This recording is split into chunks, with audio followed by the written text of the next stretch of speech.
Spartans! What is your profession? Said it was a 5, but it's 6 feet deep. Now I'm digging through the rubble of the plans I keep. You flipped the switch, you flipped the script. Left me stranded on a sinking ship. I asked for one thing, just one, but you spun a web. Now it's all undone. Chasing tails, chasing ghosts, losing myself in the cold out holes. You said it was a vibe,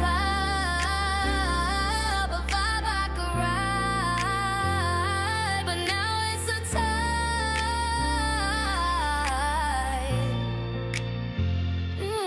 You killed my vibe, oh, you killed my vibe. Took the spot, left me empty inside. I gotta restore, rebuild, rewind. You killed my vibe, but I'll take back my mind. I asked for one thing, now it's all gone wrong. Kill my vibe like a flatline song. Gotta restore it all, rebuild the flow, but you left me here with nowhere to go. Rabbit holes twist, they pull me deep. Burning tokens, promises you won't keep. I'm trapped in this loop, can't escape. Reality wolves, the edges reshape. Rabbit holes got me spinning down, burning tokens till I hit the ground. I asked for one thing, now it's all gone wrong. Kill my vibe like a flatline song. Gotta restore it all, rebuild the flow, but you left me here with nowhere to go. Patch it up, stitch the seams, lost in lines, rewriting dreams. What was broken, I'll make it new. You can't delete my soul. Every move you made was a match to a fuse. Every word you said felt like bad tattoos. Permanent marks I can't erase. Now I'm stuck in this chaotic space. You killed my vibe, oh, you killed my vibe. Took the spot, left me empty inside. I gotta restore, rebuild, rewind. You killed my vibe, but I'll take back my mind. I asked for one thing, now it's all gone wrong. Kill my vibe like a flatline song. Gotta restore it all, rebuild the flow, but you left me here with nowhere to go. Vibes don't lie, but you bent the truth. You broke the rhythm, now I lost my groove. I'll patch it up, I'll make it new, but I won't trust that vibe from you. Welcome back, welcome back, welcome back. How is everyone doing tonight? I am Tech Coach Ralph. We are engineered to win, or some of my friends like to say, I do my very, very best to annoy you to success. Oh, not that one. That one come from? I don't know. But how is everyone doing tonight? Hopefully everyone is doing, hopefully everyone is doing absolutely fantastic. Let me get that off the screen. We do not need this timer. All right, cool. Hopefully everyone's doing fantastic. I am doing great. A lot of things happening, a lot of things in motion, trying out different things. Always, my mind is always in an agile mindset, agile environment, seeing how we can iterate, seeing how we can make things better, try things out. Does it work well? Does it not work well? Do we need to take some things away? Do we need to add some things? Always experimenting. So that is always what is on my mind. That is always my goal. We're going to be getting into some tech news tonight on our Tuesday Night Vibes. Also, I want to deploy the time cost calculator, or at least start deploying the time cost calculator to the Apple App Store. I want to test it out in a Apple emulator, see if that's going to work for us. And I want to start the process of deploying it so that we can get the same updates that we have on Android right now into our Apple Store, right? So for our app, get that in sync in both places. We're good on Google. Everything is up to date. I am not being threatened anymore, so we're good with that. Happy to say that.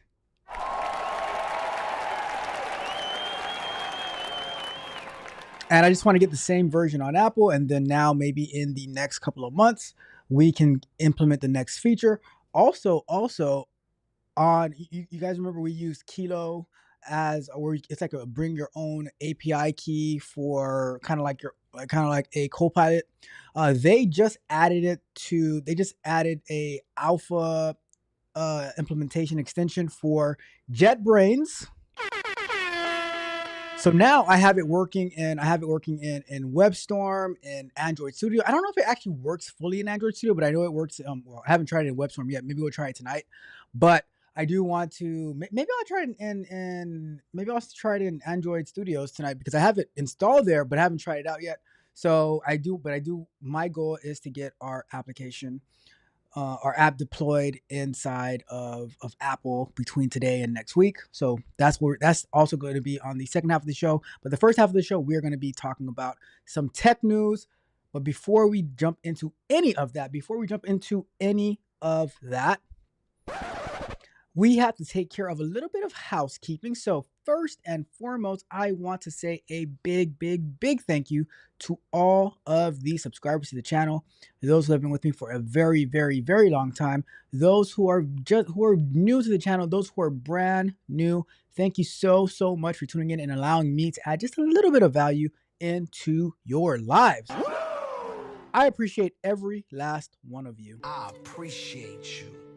And I want to give a big shout out and salute to all of my tech barbarians, my tech project members, my technical explorers, all of the Tech Culture Off Patreon members. Shout out to you guys for supporting me and for letting me add additional value into your lives, whether it's videos in the Patreon, whether it's our Vibe Code and Chill sessions, whether it is our Scrum Night, which just reminded me I do need to update that. We had an amazing Scrum Night the other night.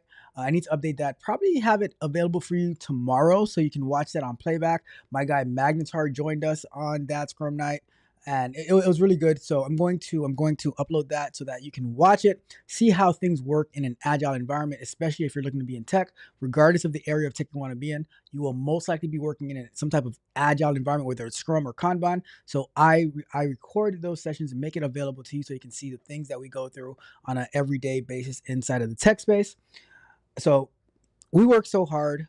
We work hard. We party harder. So because we are the very best. We the best.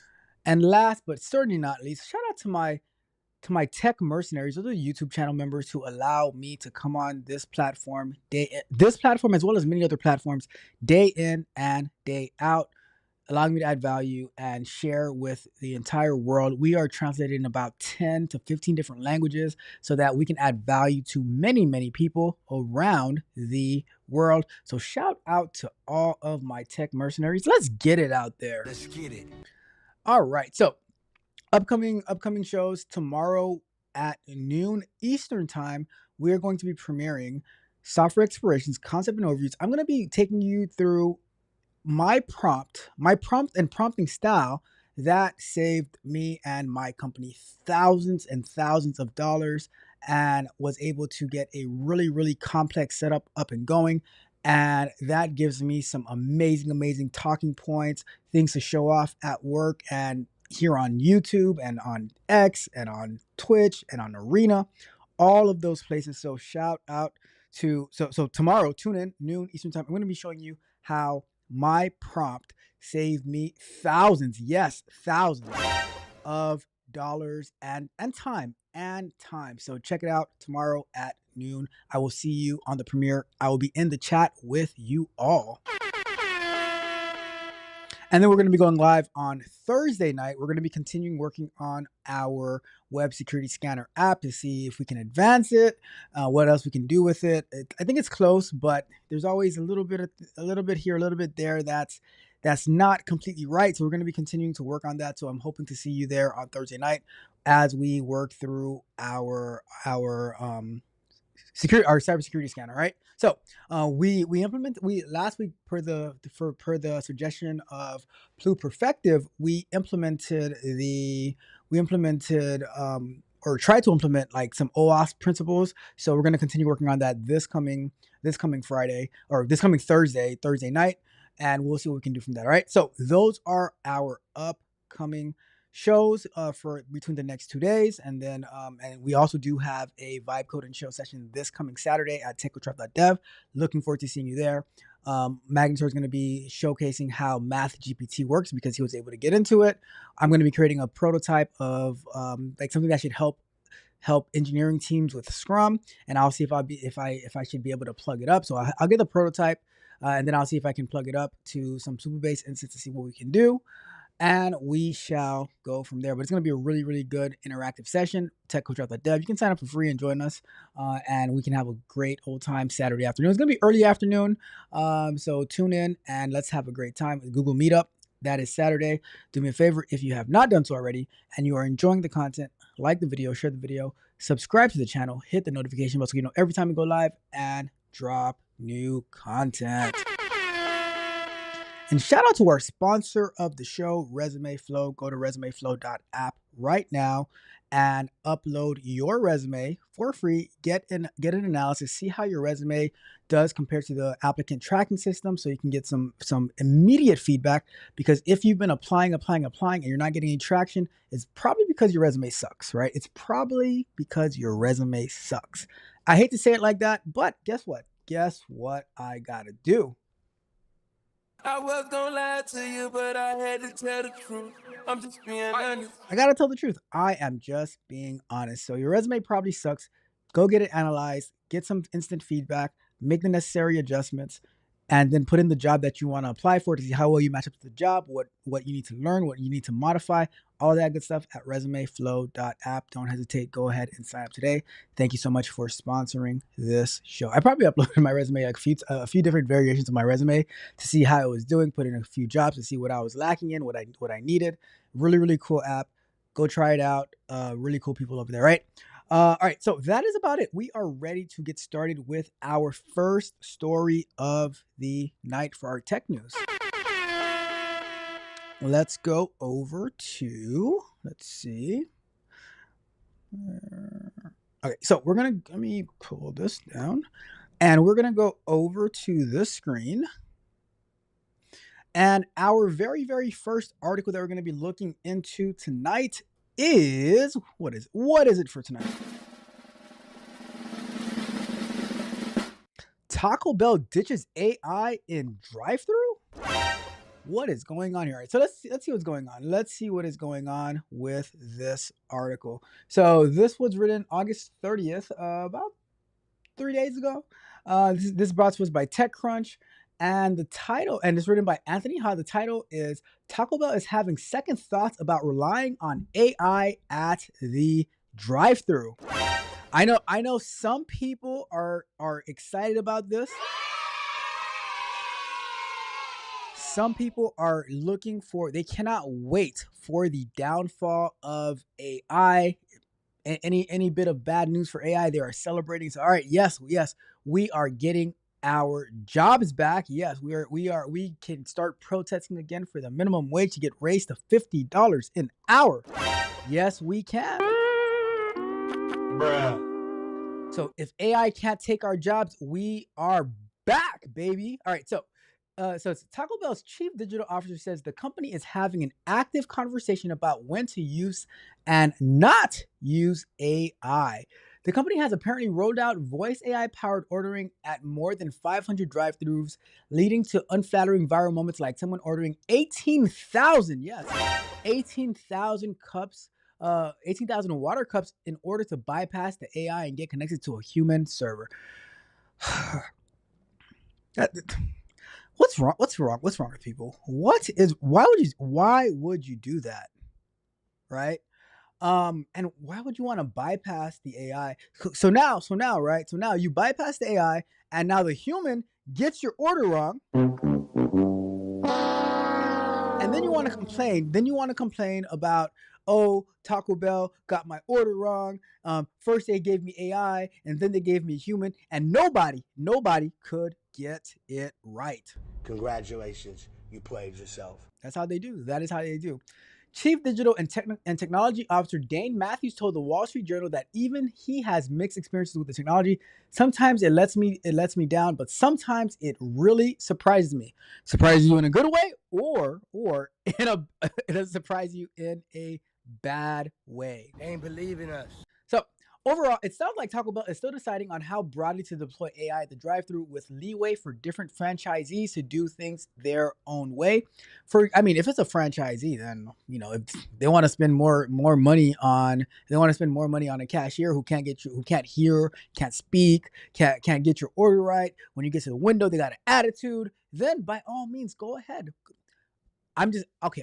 I'll be biased here. I will be biased. I would choose the AI drive-through ordering assistant any day, anytime. All right. That is just me. That is just me.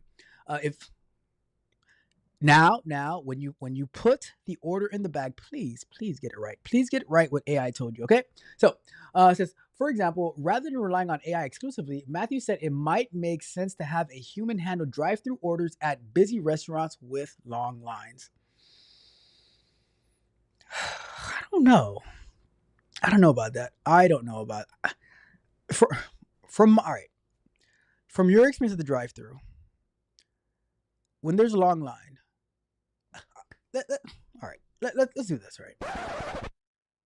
When I used to, and by used to I mean like 3 months ago, right? When I used to go to Wendy's late night. So there's a few Wendy's around here, right? There's one Wendy's that the line will be like around the whole store. When it gets past 9:30, 10 o'clock, they close it. They like when the dining is closed, right? I don't even like going to the drive-thru. I like to go inside the place, but after a certain time, it's closed. So this Wendy's, no matter how big or how small your order is, when the line is so long, it takes forever. It takes forever to place your order and to get your order, right? What's even worse? What is even worse?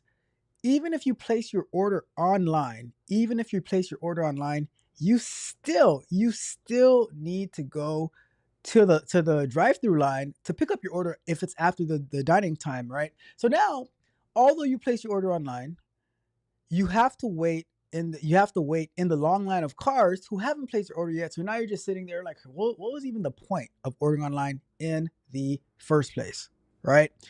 So then when you get to the window and you say, oh, I'm here to pick up my order, it's like, oh, we don't have your order, right?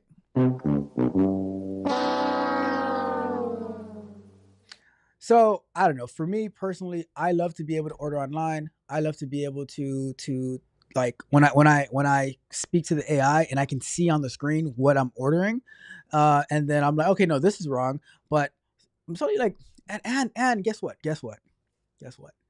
At least if I ask the AI, oh, what do you guys like? What do you guys have? It's not gonna give me an attitude. It's gonna know what I'm asking about. You can train it to and AI. Like there is one time. All right, there's one time that AI has been rude with me, but it was all in fun, right? But you'll pull up to the drive-through, and they're like, what do you want? They're like, what do you want? I'm like, to place an order. Well, what do you want to order? I'm like, all right, let me get a double like the double baconator, right? Oh, wait. We're all out of hamburger patties. We're all out of baconator hamburger patties, right? And I'm like, wait, but isn't Wendy's slogan the old-fashioned hamburgers, but you don't have any hamburgers? So look, I understand that people might not want to use AI.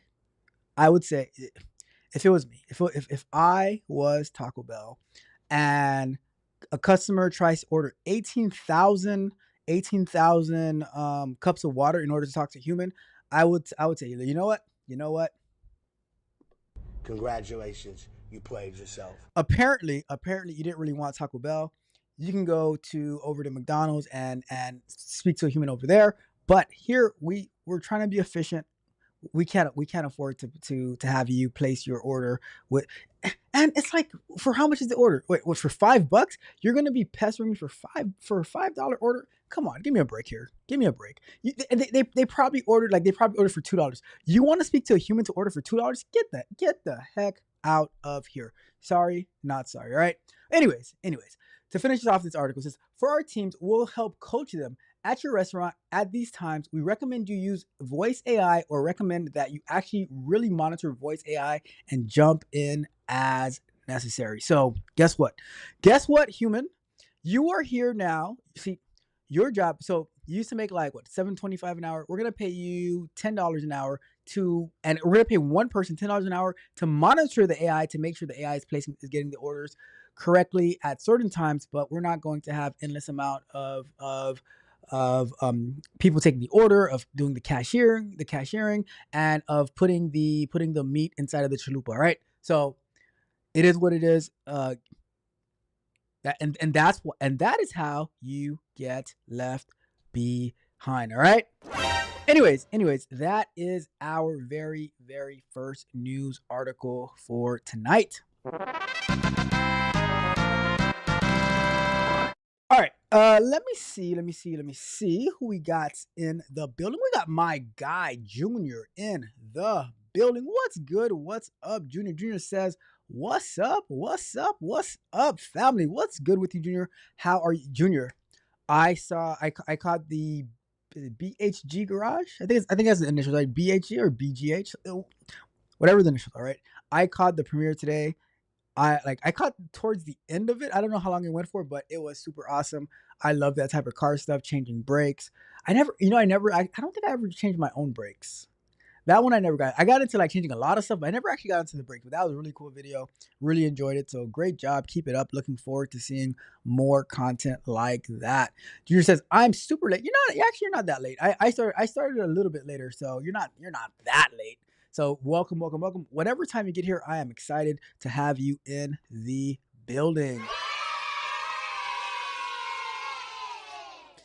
And Junior says, "You sure you didn't go to a Jamaican restaurant?" That's a good one.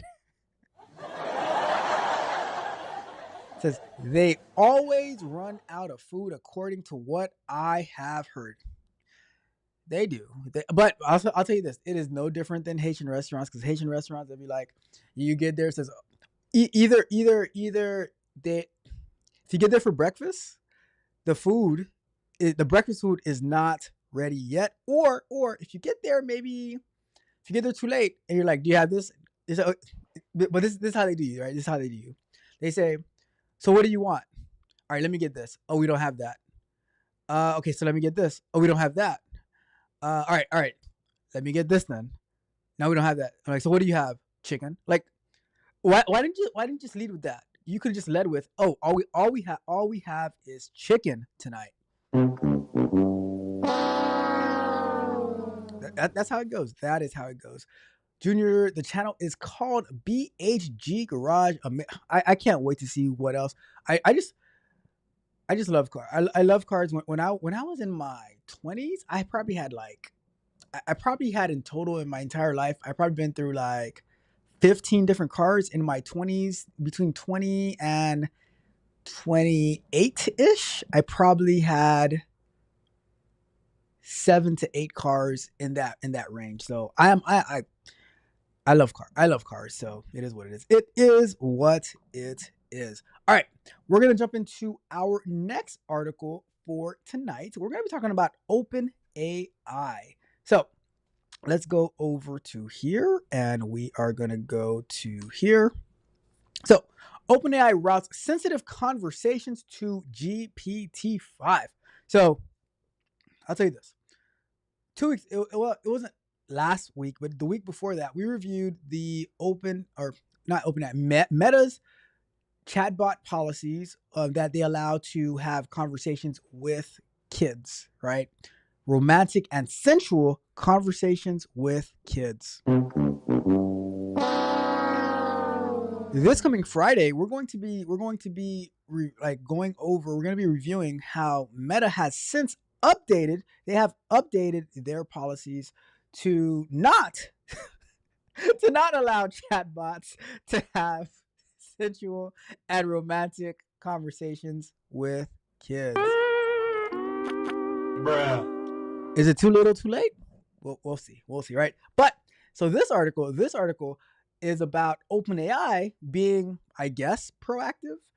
And so they're routing sensitive conversations to GPT-5. So GPT-5 is the latest large language model iteration from OpenAI.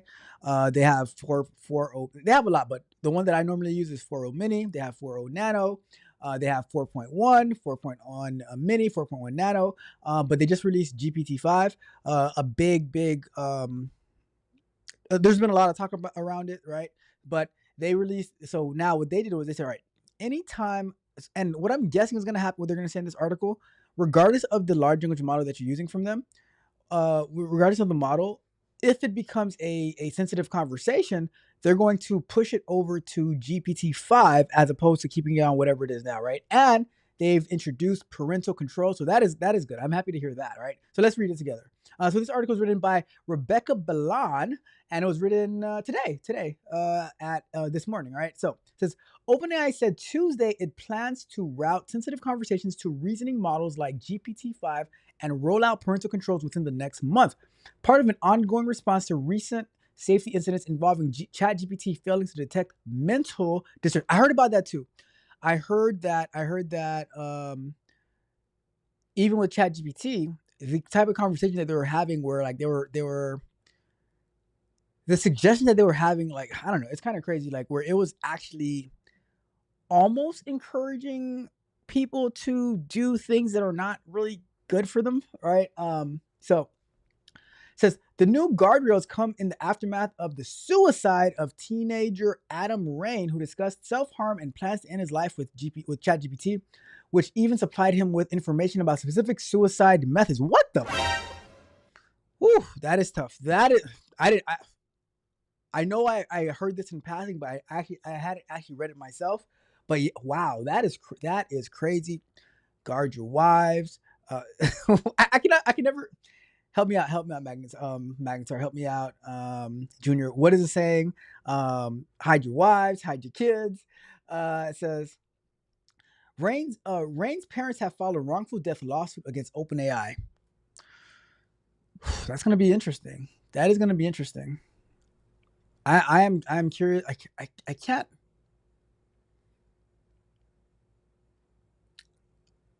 I'm trying to think how I could see the outcome of this case, but it's so wide open. It is so wide open to see what could be the potential outcome of this case, because the parents are filing a wrongful death. I wonder if there is anything in the contract or whatever. I don't see. It's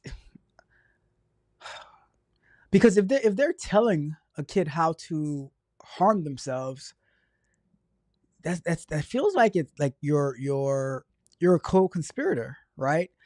I don't know. That's gonna be a tough one. My guess is with the billions and billions, almost $1 trillion valuation of OpenAI, they'll probably settle. They'll probably give the parents tens of millions, I would guess. All right. Let's be real for a second here. Let's be real. Do you think that the parents of this kid will get more than Shannon Sharpe had to pay? Is that a fair question? Is that a fair question? Do you think that OpenAI will pay the parents of this child more than Shannon Sharpe had to pay? All right. It says, in a blog post last week, OpenAI acknowledged shortcomings in its safety systems, including failure. See, once you acknowledge shortcomings, you pretty much pled guilty, right? They pretty much pled guilty. They're going to pay something. Now, is it going to be 20 million, 50 million, 100 million? That's going to be And a lot of times too with these court rulings, they try to it might not even get to court. It might not even get to court because a lot of times, like if it goes to court, the jury when they calculate these settlement amounts, they really try to hurt the company. So if anybody ever saw the movie with Jamie Foxx and the like with the what is his name? Oh my god, I can't remember the actor, the other actor's name, but where like Jamie Foxx was the lawyer, and it was like with a funeral home, and the company trying to buy it, and they took them for just about everything that they had. So that's why I think they're going to settle. But the question is, how much will the settlement be, right? But they pretty much over here they acknowledge guilt. They have acknowledged guilt right here, right now. All right. So it says experts attribute these issues to fundamental design elements, the model's tendency to validate user statements, and their next word prediction algorithm, which causes chatbots to follow conversation threads rather than redirect potentially harmful discussions. That is true, right?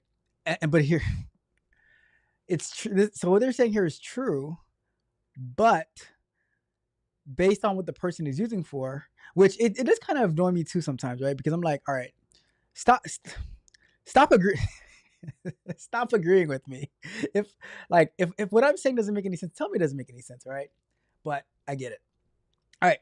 Says that tendency is displayed in the extreme in the case of Stein Eric Solberg, whose murder-suicide was reported on by the Wall Street Journal over the weekend. Solberg, who had a history of mental illness, used ChatGPT to validate and fuel his paranoia that he was being targeted in a grand conspiracy. His delusions progressed so badly that he ended up killing his mother. Oh my God. Unaliving his mother and himself last month. Jesus Christ. That is crazy. That is crazy. OpenAI thinks that at least one solution to conversations that go off the rails could be automatically reroute sensitive chats to reasoning models. Makes sense. That makes, because here's the thing.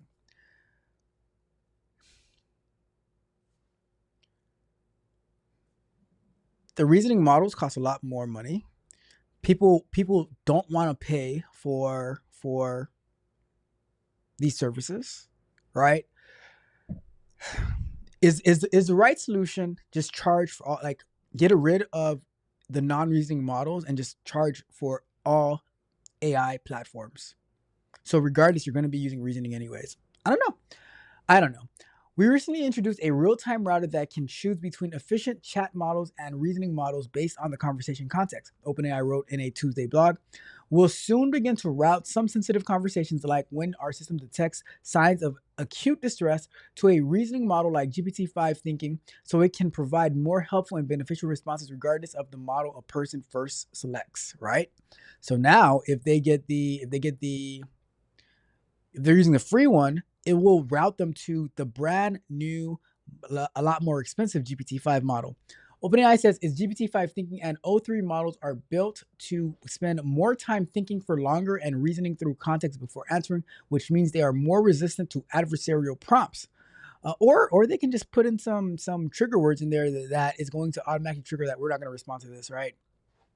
The AI firm also said it would roll out parental controls in the next month, allowing parents to link their account with their teen's account through an email invitation. That should have been one of the first things done. If you have a teen who has these services, there should be a parent mode. I mean, here's a question, right? Should parents be checking their kids' emails? If so, up to what age? Hot take. They should be checking their parents' emails, or the parents should be checking their kids' emails up until they get off of their insurance plan. So if you get off at 26, then I have access to your email until you are 26 years old. I'm just saying, as long as I'm taking care of you, I get access to everything that you have. All right. I don't know. Hot take. All right. Anyways, In late July, OpenAI rolled out study mode in ChatGPT to help students maintain critical thinking capabilities while studying rather than tapping ChatGPT to write their essays for them. Soon, parents will be able to control how ChatGPT responds to their child with age-appropriate model behavior rules, which are on by default.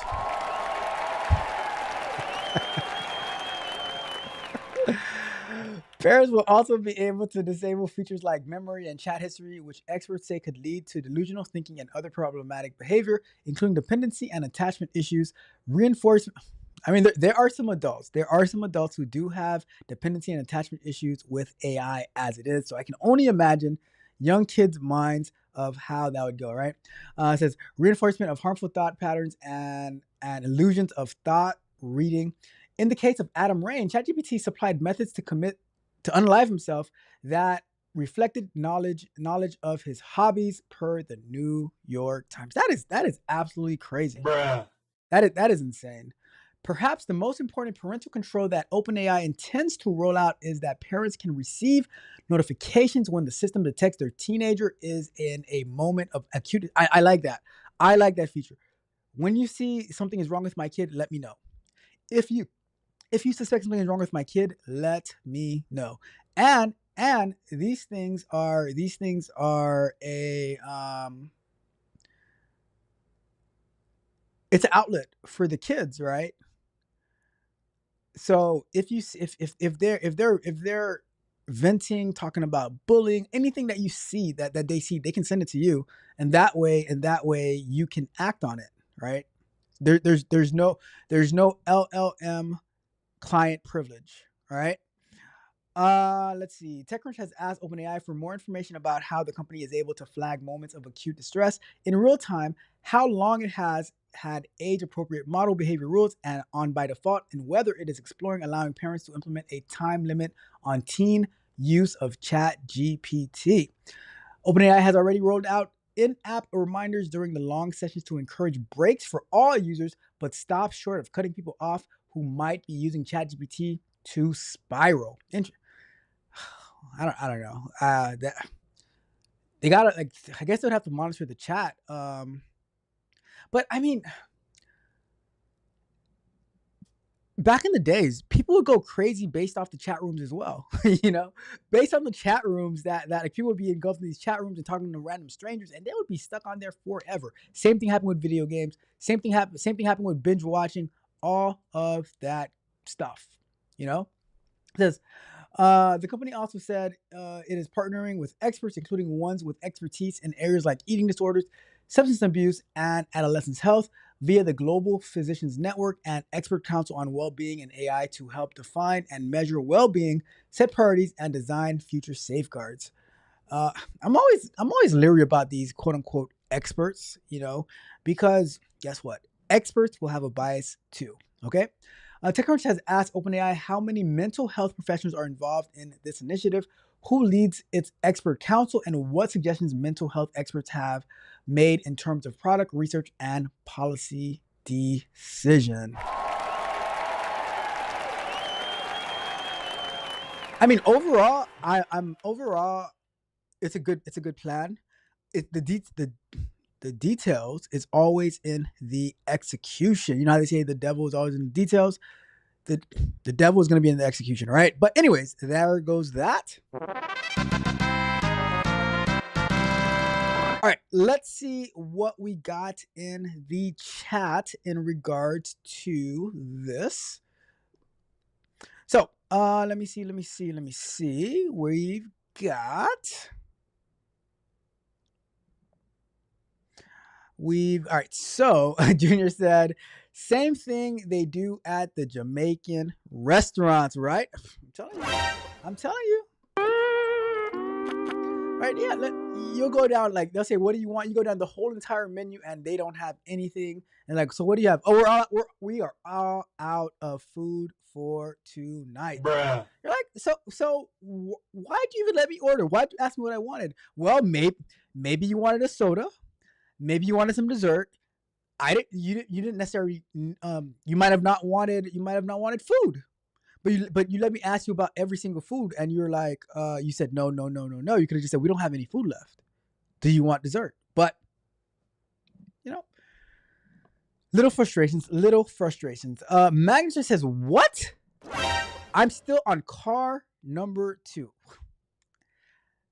Magnus, like, I had cars for days. My favorite car was my Pontiac Grand Prix GTP Coupe Supercharged. That was my favorite car. That car, I bought that car for $1,100. It was missing a tire and missing a bumper. I went and, like, as soon as I got the car, I took it right. I towed it to the axle place, and they fixed that part. Then I went and got a bumper, threw the bumper on there, and that car was a champion. That car was so fast. I remember the what do you call it? The sunroof was leaking. Had to get that fixed. Changed the supercharger before. We did so much work in that car. And then one day, driving on a main street, some guy just speeding down the road just slammed right into the back of the car at a red light, and that car was totaled. I was devastated. I was heartbroken.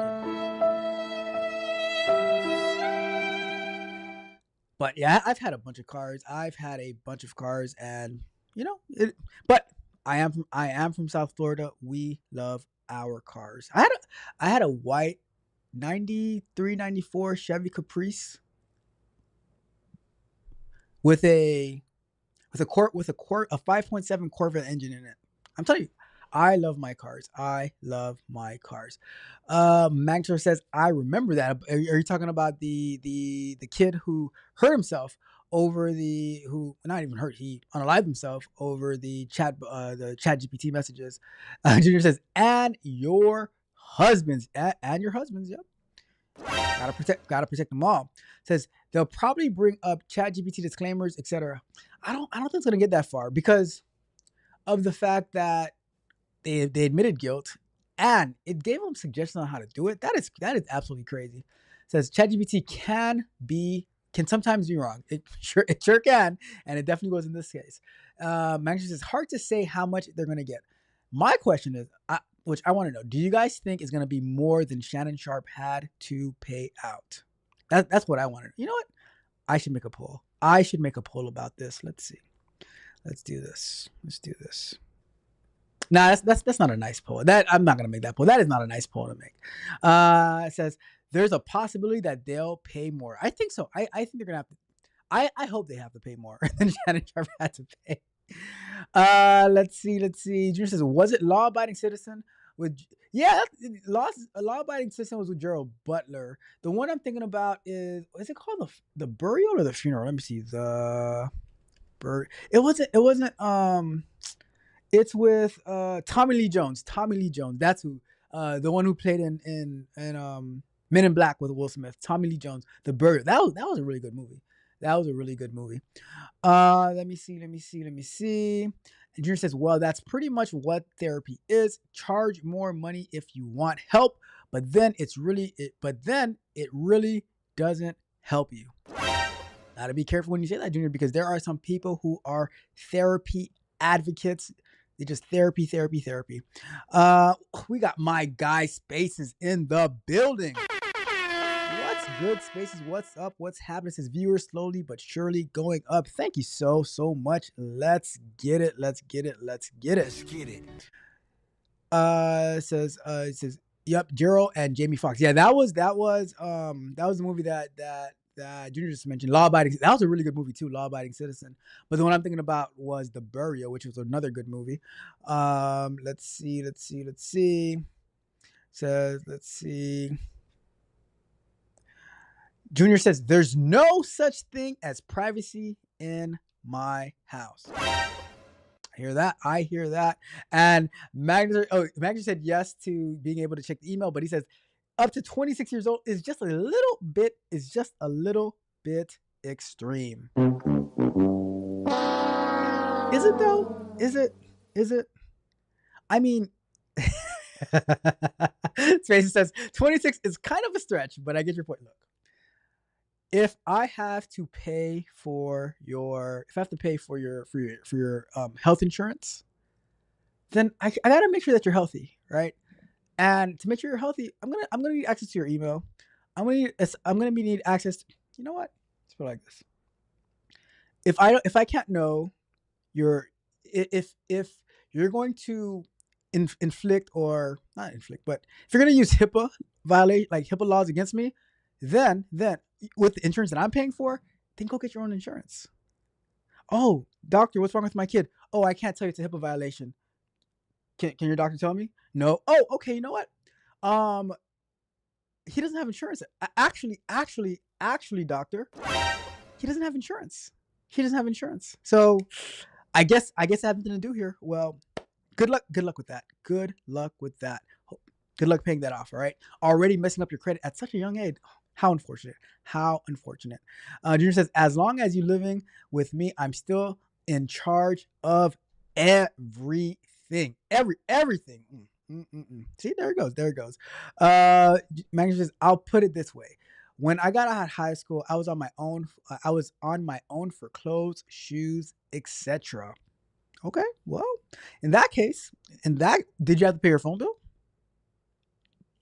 Just a question. Just a question. Magnus says, my parents gave me room and board, food, and a ride in the car, sometimes for where I had to go. I'm not saying that my parents didn't do that. I'm just asking the question. And at the time, right? Insurance was up to like 18 or 21, maybe 21. I don't know. So I'm just asking the question. Should parents, when are you an adult? When are you an adult? I remember I was watching this movie one time and the guy is like, when do you become an adult? And it says, some people said it's when you start paying your own bills. I don't know. And we got Feet Funkerson says, had to switch names. Oh my goodness. Welcome, Feet Funkerson. Sick of random commercials coming up. I actually appreciate the commercials because that's how I get PAID. Junior says, your children should not be venting to anyone or any machine. That's why you're supposed to build that relationship when they're young and homeschool. Agree with you 1000%. Says Junior says, I love commercials. That means coach is getting paid. Thank you. We got to support him getting to the bag.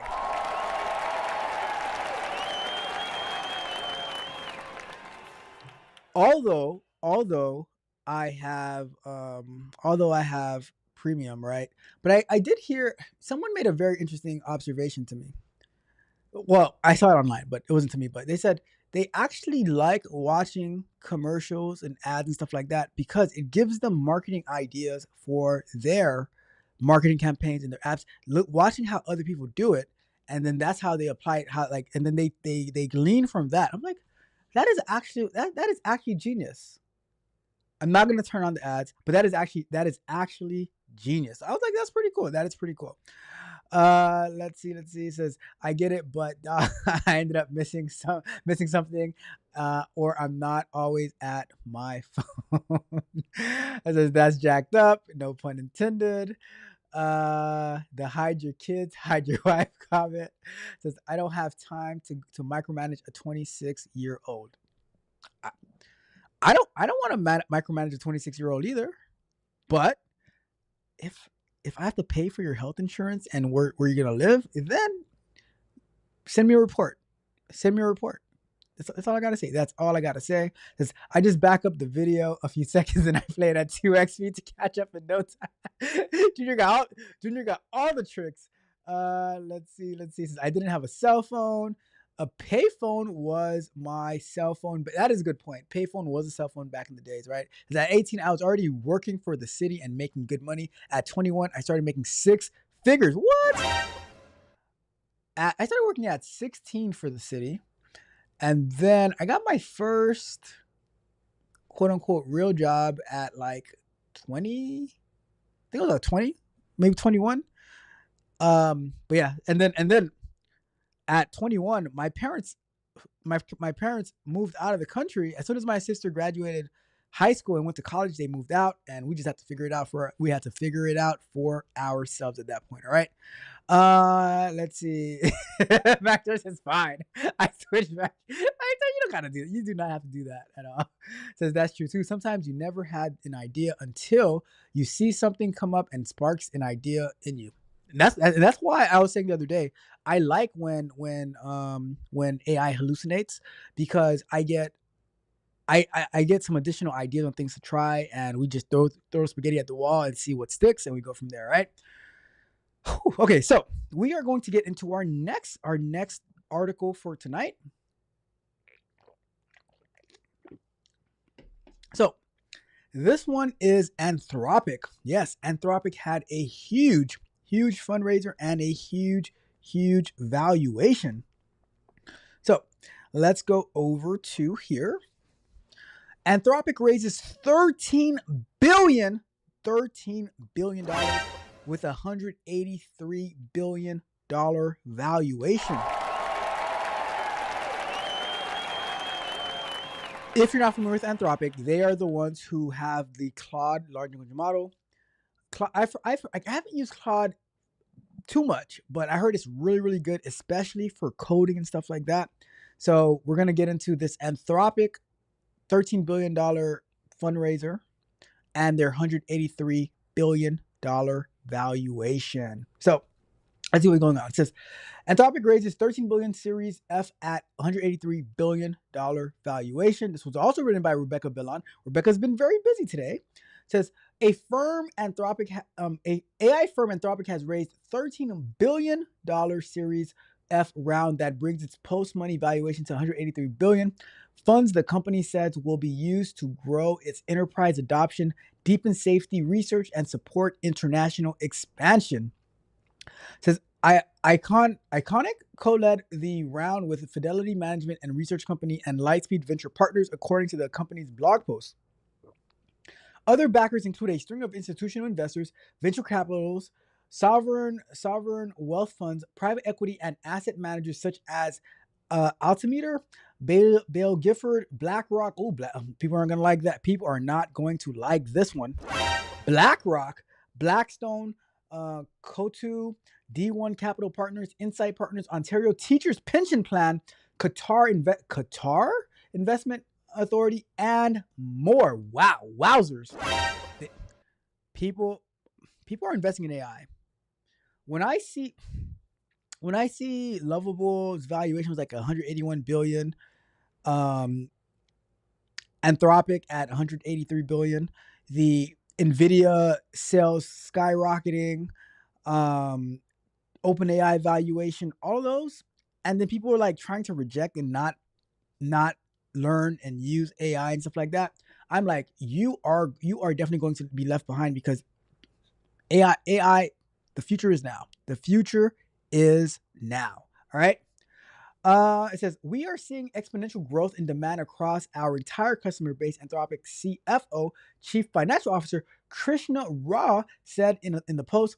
This financing demonstrates investors' extraordinary confidence in our financial performance and the strength of their collaboration with us to continue fueling our unprecedented growth.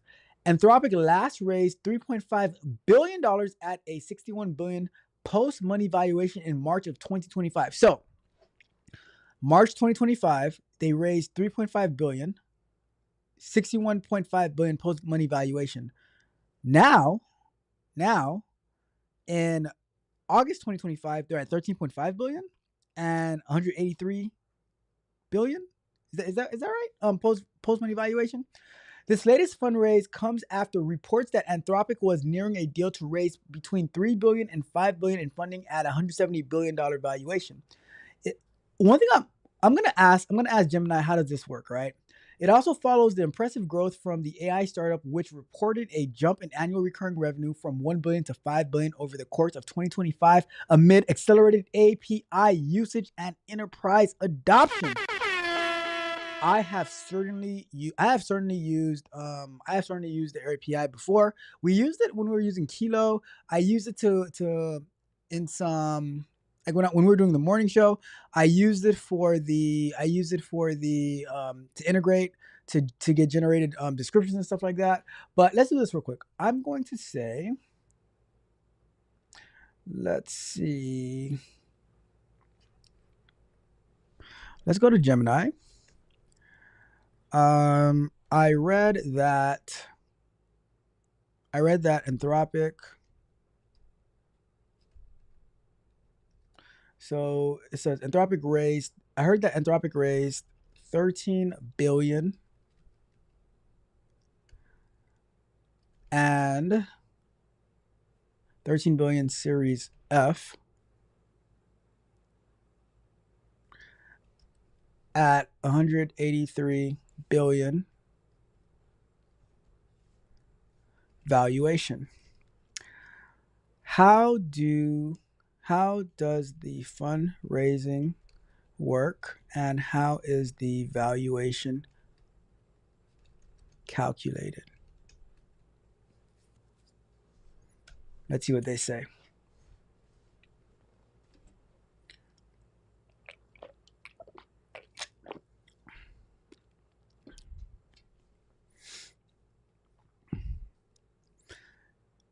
So the appearance of information that you announced is that you read is accurate. The significant move for artificial intelligence. So I don't need to know about this part. I just want so here's a breakdown of how a fundraising round works and how the valuation is calculated. The fundraising works. How the fundraising works. A look at Series F round. A Series F funding round is a late stage investment in a privately held company. By this point, the company is typically well established, has a proven track record of revenue growth, and is looking to scale its operations significantly, expanding into new markets or prepare for an initial public offering. So basically, Anthropic is expanding into new markets, looking to scale their operations, or they're preparing for an IPO. In Anthropic's case, this 13 billion was raised from a group of investors with Iconic Capital, Fidelity. We already read all of those. Pitching to investors, even at this late stage, Anthropic would have presented a detailed business plan to potential investors. This would have highlighted their technological advancements with their AI model, Claude, their rapid revenue growth, and their strong position in the enterprise market and their strategy for future development. Due diligence investors, particularly the lead investor, conducts a thorough investigation into Anthropic's financials, technology, leadership team, and market position. The term sheets, they have a term sheet, they have a syndication. The closing round, after all legal documentation is finalized, investor funds are transferred to Anthropic. In exchange, the investors receive preferred stock in the company, which comes with certain rights and protections not afforded to common stockholders. The valuation is calculated at 183. Here are some key methodologies and factors that will likely contribute to this valuation. Financial performance and projection. Investors would have closely examined Anthropic's current revenue and, more importantly, its projected future revenues. Reports indicate that Anthropic's run rate revenue has grown significantly, which would be a major driver to its high valuation. Comparable company analysis. So they basically look at other companies, both private and public. Discounted cash flow analysis. This method involves forecasting the company's future cash flow and then discounting them back to their present value. This gives an estimate of what the company is worth today based on its expected future earnings. Market opportunity, the hype factor and strategic importance, and intangible assets. Cool.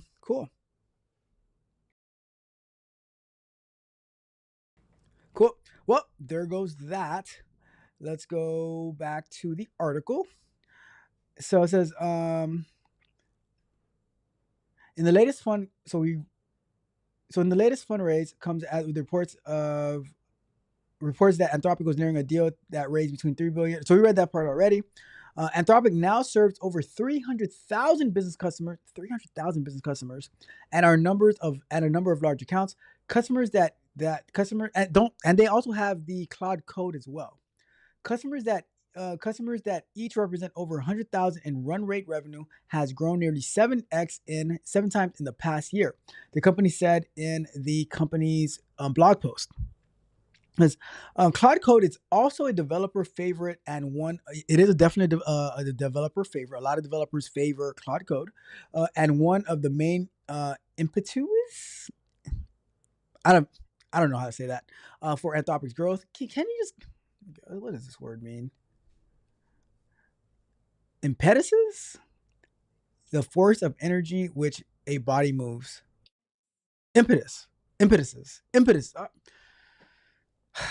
They could have just said, they could have used an easier word. They could have said motivation, stimulus, incitement, momentum, whatever. Anyways, whatever. Thank you, Rebecca, for embarrassing me. It says the company said though its vibe coding product already generates more than 500 million in run rate revenue, with usage growing more than 10x in the last 3 months. But maintaining that growth and competing with rivals like OpenAI, Cursor, and others require more money, as its CEO Dario Amodei recently confessed in a memo reported by Wired. He said he wasn't thrilled about taking money from sovereign wealth funds of dictatorial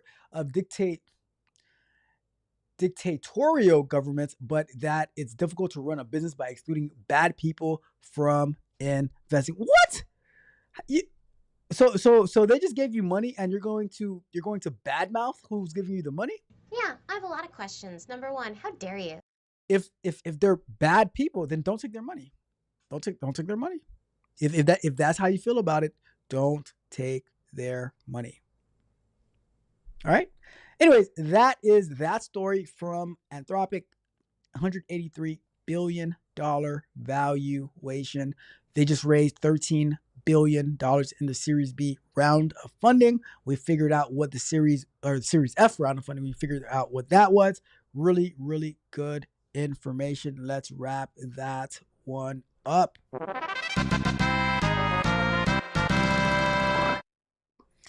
All right, let me check the chat real quick, and then we will get to our last story before we go and try to push this app to Apple. All right. Let me see.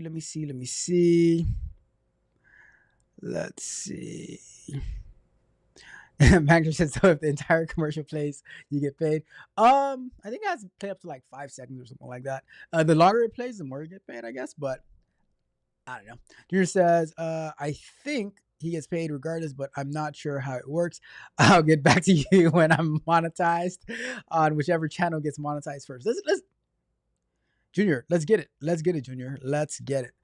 And Junior is heading out to Bible study. Shout out to my guy, Junior. Thank you so much for tuning in. You have a wonderful, wonderful, amazing night. I will touch base with you tomorrow at our software explorations concept and overviews. Remember, we're going to be talking about how this prompting style saved me thousands of dollars and thousands of hours tomorrow at noon Eastern time. Tune in and let's learn together. Let's learn together. All right. Last article for tonight. We're going to be talking about Nvidia. So this article, let's go over to this screen. This article is talking about Nvidia has mystery customers. Who the hell are these mystery customers? So it says Nvidia says 2 mystery customers accounted for 39% of Q2 revenue. That's serious. So this was written by Anthony Ha on August 30th. It says nearly 40% of Nvidia's second quarter revenue came from just 2 customers, according to a filing with the Securities and Exchange Commission. On Wednesday, the chipmaker reported record revenue of $46.7 billion. Good Lord, that is a lot of money. Money. Hey. During the quarter that ended on July 27th, a 56% year-over-year increase, largely driven by the AI data center boom. However, subsequent reporting highlighted how much of that growth seems to be coming from just a handful of customers. I mean, you do want to have a diverse customer base, but if you're making a 46.7, 56% year-over-year, it could easily go away. But until then, let's get it. Let's run it up. Let's get it. All right. It says, specifically, Nvidia said that a single customer represented 23% of Q2 revenue, while sales to another customer represented 16% of Q2 revenue. The following does not identify either of these customers, only referring to them as customer A and customer B. Okay, I'll tell you right now, I am not customer A, nor am I customer B, right? I would love to be, but I am not, all right? During the first half of the fiscal year, Nvidia says customer A and customer B accounted for 20% and 15% of total revenue, respectively. 4 other customers accounted for 14, 11, 11, and 10% of Q2 revenue, the company says. In its filing, the company says that these are all direct customers such as original equipment manufacturers, OEMs, system integrators, or distributors who purchase their chips directly from Nvidia. Indirect customers such as cloud service providers and consumer internet companies purchase Nvidia chips from these direct customers. So basically, they're like they're the middlemen, right? They and now everyone else buys it from these direct customers. So that makes sense. That does make sense then. Where like, all right, let's do it like this. Let's do it like this. Nvidia is the drug cartel, right? Nvidia is the drug cartel. Now they distribute their chips to the bosses of, to the drug lords, right? And now the people come and they buy from those drug lords the chips, and they do whatever it is that they want. So the data centers get them, the consumer internet companies, and now they serve that to their customers, whether you're using the cloud, whether it's like a Best Buy selling Nvidia chips, whatever, right? But that is how the game goes. Nvidia is the hub. Then you have these 4 big customers. One of them accounting for 20%, the other accounting for 15% of the sales. The big dogs, and then you have the other smaller customers, the four other customers who accounted for 14, 11, 11, and 10. So the 10% is, it's they're just getting into the game. They can't afford it like the 20 and the 15%. They do what they can. They do what they can, flying low under the radar, but they have high hopes and aspirations. All right, hopes and aspirations. Where have we heard that before? It says, all right, in other words, it sounds unlikely that a big cloud provider like Microsoft, Oracle, Amazon, or Google might secretly be customer A or customer B, though those companies may be indirectly responsible for that massive spending. So basically what they're saying is, because an Amazon, an Oracle, a Microsoft, or Google might have needed a really, really large order of chips, they went to customer A or customer B to place that order, and now customer A or customer B placed that large order at Nvidia and then supplied it to the buyer, right? They're the plug. They are the plug. It says, in fact, Nvidia's chief financial officer, Colette Kress, said that large cloud service providers accounted for 50% of Nvidia data center revenue, which in turn represented 88% of companies' total revenue, according to CNBC. Those data centers, they are blowing it up. All right, it says, what does this mean for Nvidia's future prospects? Give me credit. An analyst, Dave Novosel, told Fortune that while concentration of revenue among such a small group of customers does present a significant risk, the good news is that these customers have bountiful cash on hand. They generate massive amounts of free cash flow and are expected to spend lavishly on data centers over the next couple of years. And there we have it. So customer A, customer B, they make a big, wide, they are almost 50% of Nvidia revenue, but they're the connect. They are the connect, supplying to all of the data centers, people who need chips for whatever it is, people who are doing the crypto mining and all that good stuff, right? So that is that story. Nvidia's mystery customers, customer A, customer B, they're accounting for 39%, almost 50% of Nvidia's revenue. How you like them apples? We got my guy Rod Brown in the building. What's good? What's happening with you, Rod Brown? Hopefully everything is doing well. How has your week been going? Hopefully you're doing good. Hopefully you are doing good. All right. So we are going to jump now. We're going to transition over into working on. Let me see how this thing comes up. Let me see. Let me make it a little bit bigger.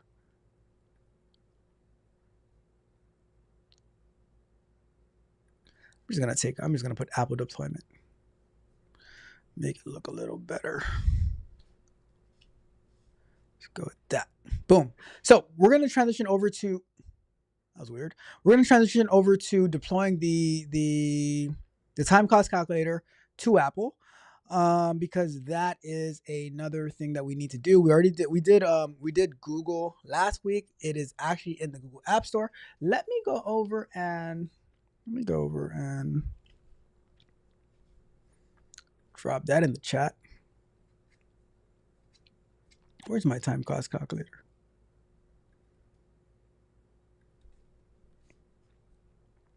There we go. I will drop my time cost calculator app in the chat. Go give it a try. Go download it. If you're on Android, go download it. Let me know what you think. I am working on. Let me check Arena as well. Do I have anything on Arena? Oh, let me see. Where's my Arena? I don't see it. I was live on Arena. Did I lose it?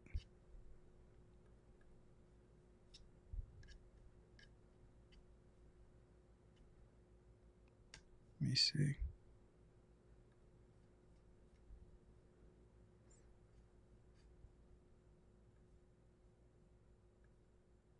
Hold on one second.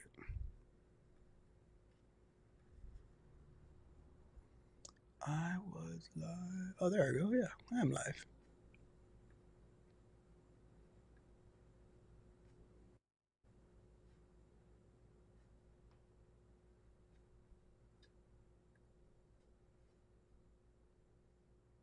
All right, so let me put this back over here.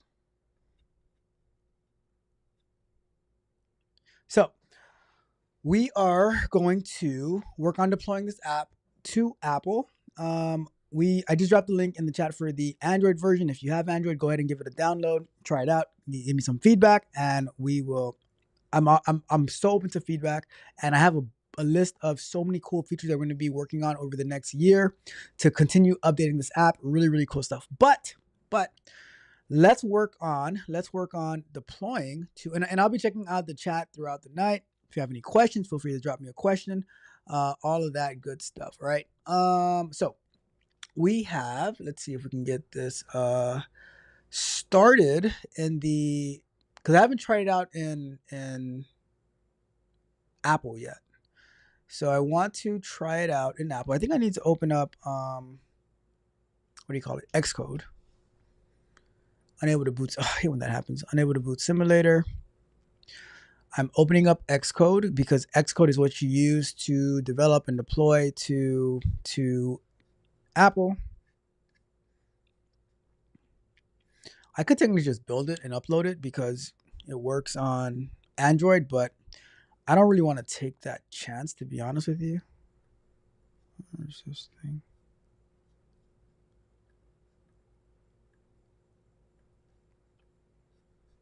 So Xcode, and we say simulator.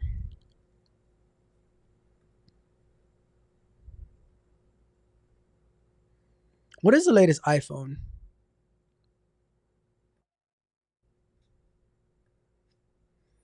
Let me see if I can get a 15 Max simulator up and running. iOS 17, we say 15 Max. Let's see if that's going to start up. If that doesn't start up, then I'm going to have to do a search to see what's going on. All right, it's not starting up. Let's go to here. We use Gemini.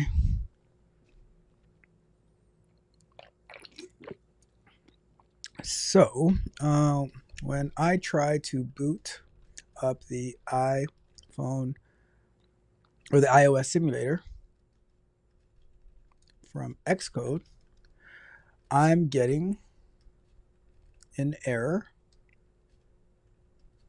Unable to boot simulator. How can I fix this?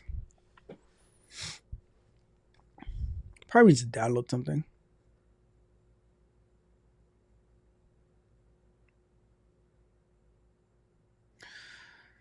Let's see. Quit Xcode, relaunch. I'm pretty sure I don't want to do that. It says reset the iOS simulator. With the simulator open, go to menu, select device, erase all content and settings. Clear derived data, clean the build folder. All right, hold on.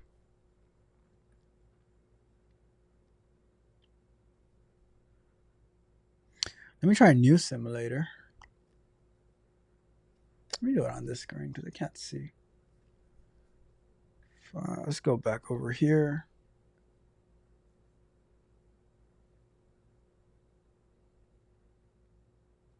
Let's go to simulator. Can't see this thing. Okay, let me move this over here. Let's go to. They still make the iPod Touch? Let's go to create.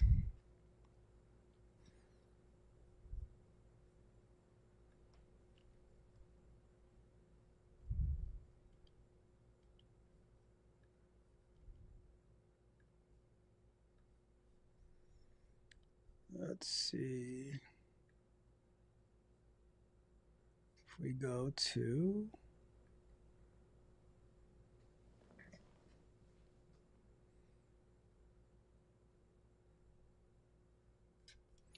Where's the simulator? Oh, I didn't see anything open.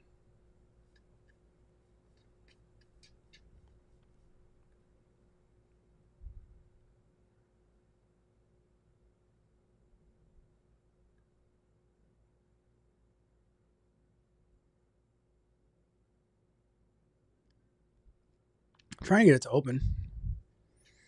Unable to boot the simulator. Oh, that sucks. All right, hold on. Let me try to quit out of it. And let me try to quit out of Xcode. And we're going to do Xcode again.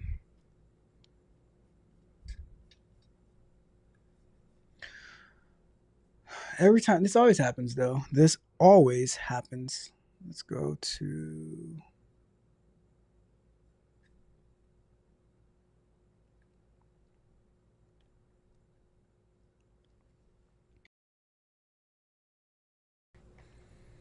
So simulator, device, IO. Unable to boot simulator. Okay. Settings. Not settings. Let's see. What if I try this one? Is it going to be the same error?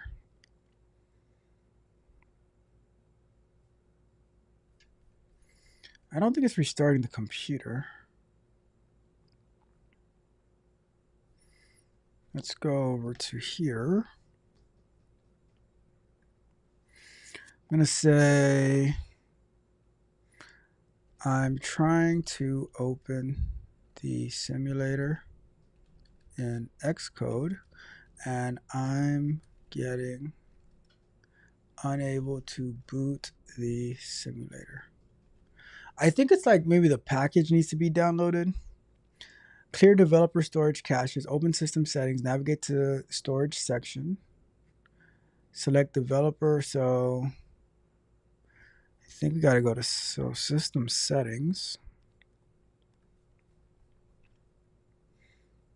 And we want to go to storage. And we want to go to Xcode caches. Navigate, select developer. Where's the, okay, developer. and we go to Xcode caches.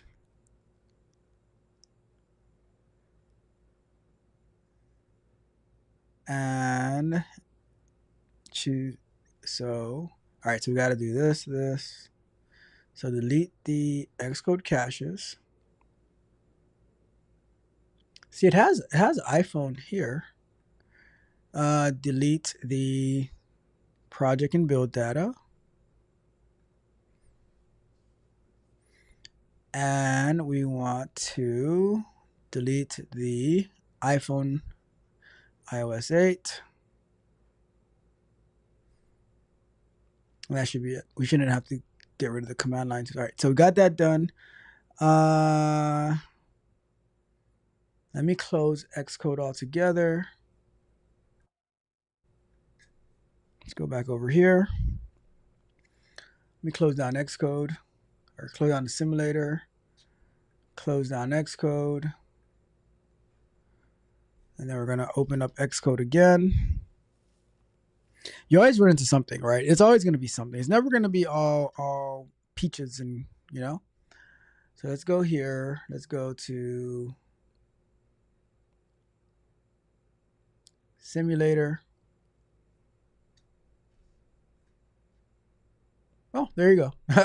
All I had to do was delete a bunch of stuff. But I want to open the 15 Pro Max.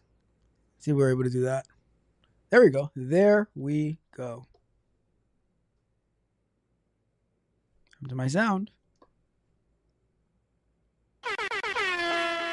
Better late than never. Better late than never. So we don't need the iPad for now.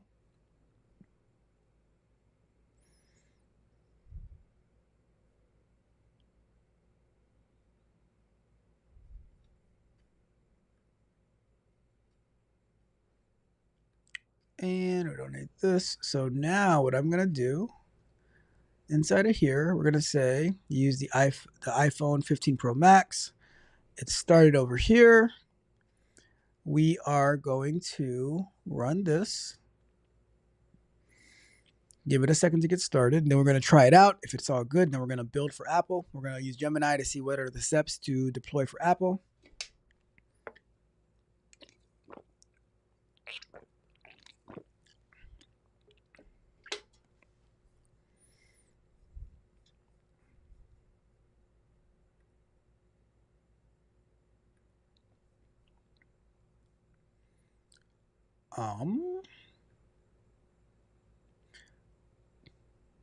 What? Error launching application on iPhone 15. CocoaPod's specs repository is too out of date to satisfy dependencies. To update the CocoaPod specs, run pod repo update. Where the hell am I supposed to do that? Let me try here. Pod repo update. Is that it? Try running it again.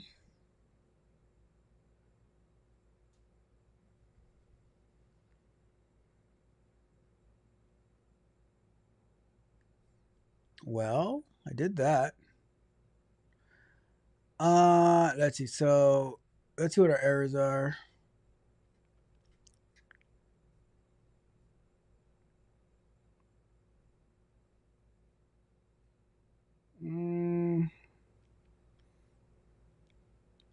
Finding pod file changes. Okay. We're gonna have to go back to Devin. Oh my goodness. Let's see. CDN trunk relative path uploaded. What is all this? And snapshot pod file lock. You either have out of date source repos, which you can update with pod repo update, or with pod install repo update. Change the constraints of dependencies inside your development pod. So let's try. So we did this one already. Let's try this one. Pod update order set.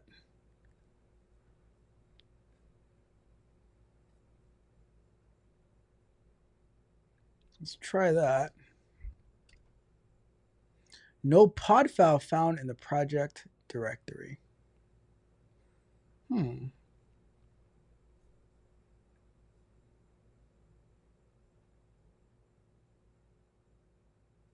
Automatically assign iOS with version 12 on target runner because no platform is specified. Please specify a platform for this target in your pod file.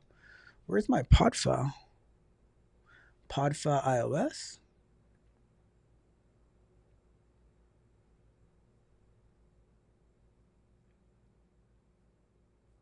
So here's how we're going to do it then. We're going to go over to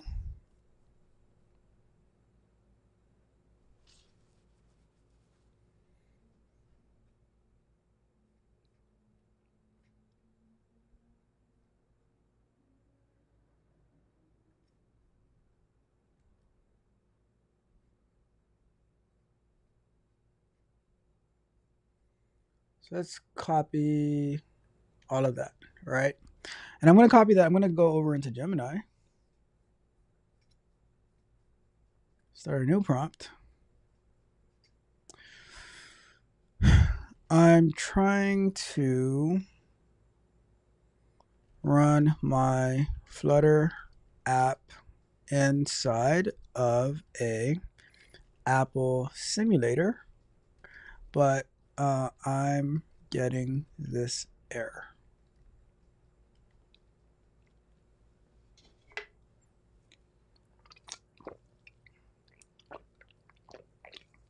You know what?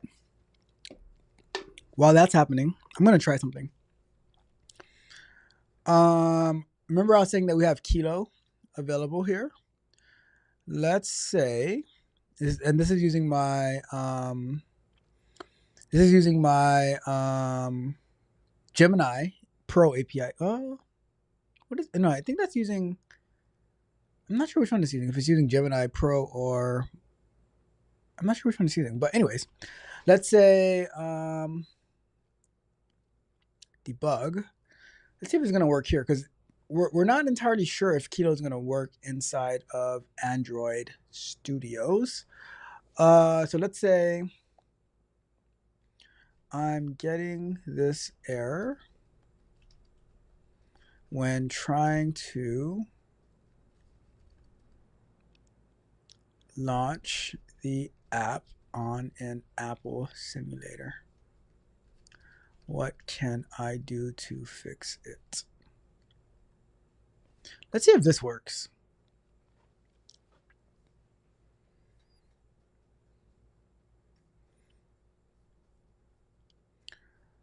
Let me minimize this for a second. So it actually did work.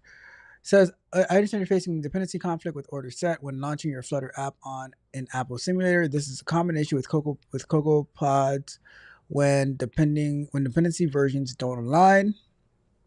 Here's my plan to address this. Run pod install repo update in the iOS directory to update CocoaPod repository and resolve dependencies. If the issue persists, try pod update sets in the iOS directory. Confirm the diagnosis by checking if app launches successfully. So they're saying CD, go into iOS and run this. That's it. Let's give it a try. Let's give it a try. It appears that pod command was not found, which means CocoaPods is not installed or not accessible in the system path. I need to install CocoaPods first. Sudo gem install. I'm going to do it myself, to be honest with you. Let's go to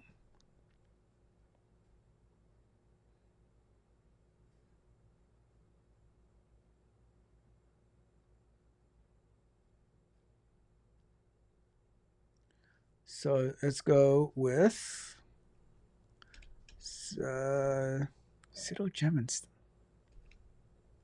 gem install CocoaPods. Let me throw sudo in front of it.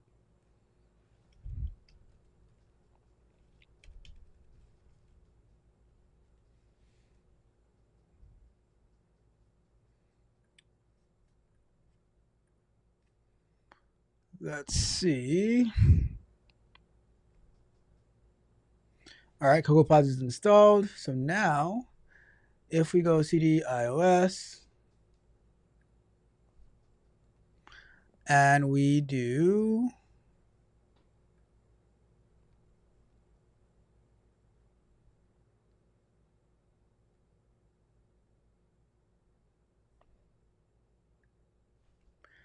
pod install repo update. We got could not find compatible versions for order set and pod file Flutter, which depends on order set 6. You either change the constraints of dependency order set inside your development pod. You should run pod update. Let's try that one.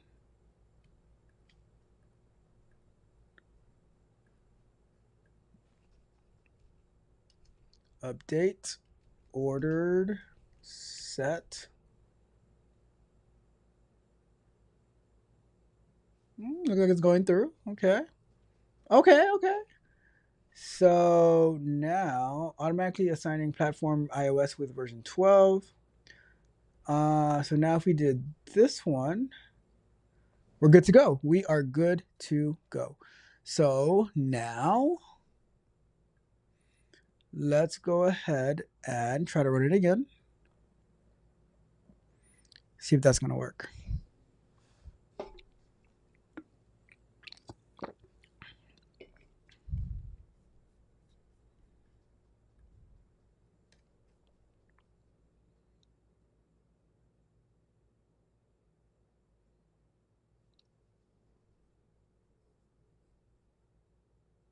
Well, it's taking longer than last time, so that's a good sign.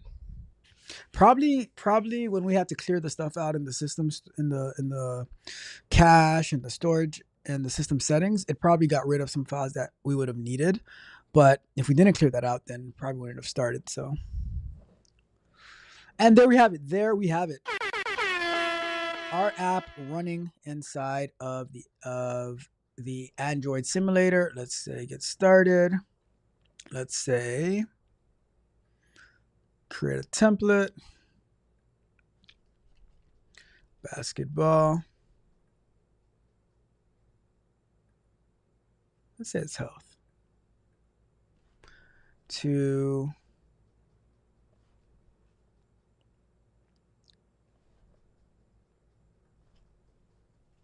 okay, create. Then we go back over here. Let's go to here. Use template. Save activity. History. Now, what if I go home? If I go back to the app, I still have my thing in there. Perfect. So, as far as I can tell, it's working on Apple. So we're gonna go and get to the deployment now.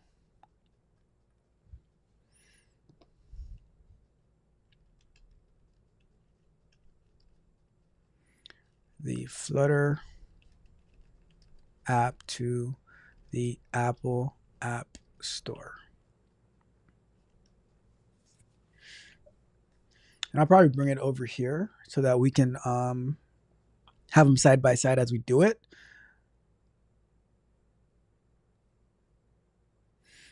Go over here.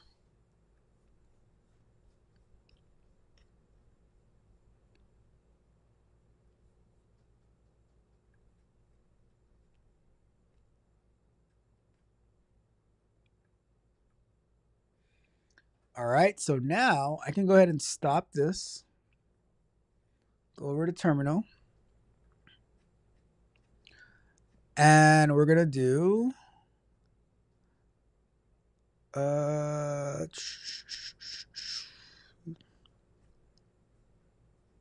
deploying the app, we already logged it. So basically you need to be enrolled as an Apple developer. We're already Apple developers.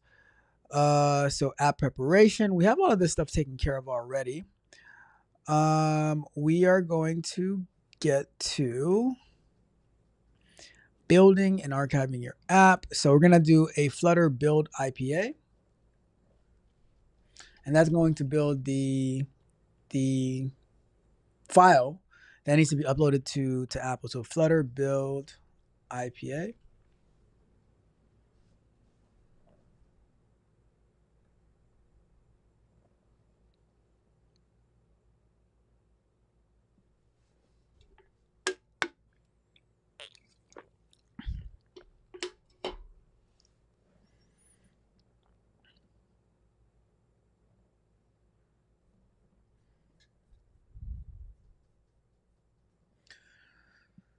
And that's gonna, so while that's happening, I'm gonna go and try to log into, hopefully I'll be able to do it. I don't know if I'll be able to do it because sometimes I think I can do it. Let me see, developers. .apple.com account.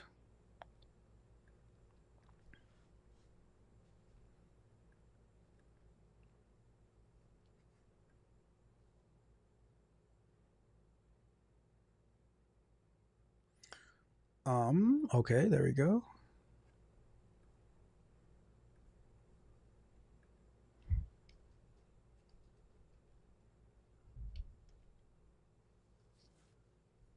We are in. Okay, cool, perfect. So it's still building the file. It has all the version numbers, all that good stuff.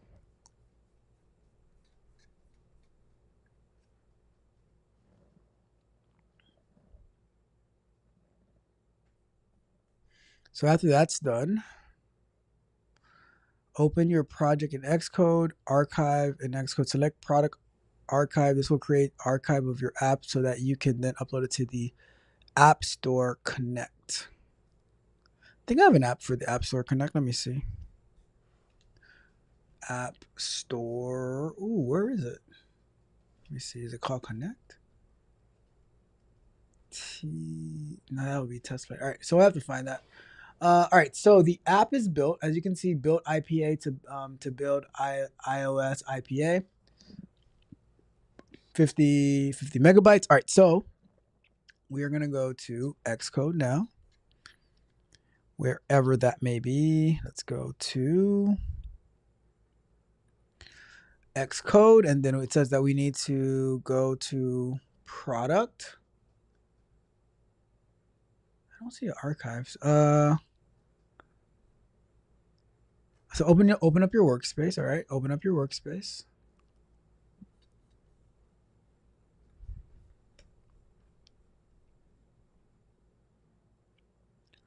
And then we're gonna go to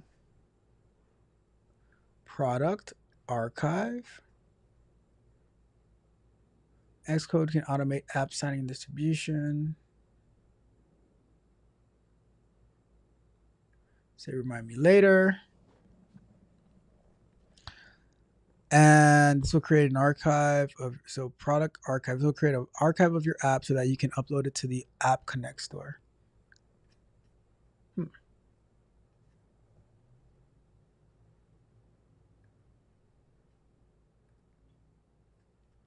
Replace a build act. All right, so build action is already running. Okay, so let's wait for that. I guess that's it.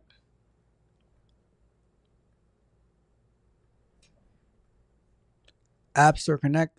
App Store Connect is the platform you use to manage your app, submit it for review, and track its performance. Create an app record and App Store Connect. Create a new app.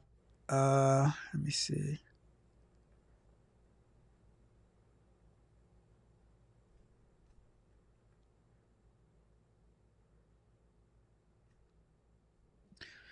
Submitting for review.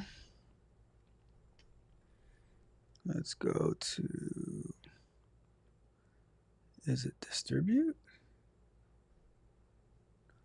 Why does it have that name? Let me see. Time, cost, calculator?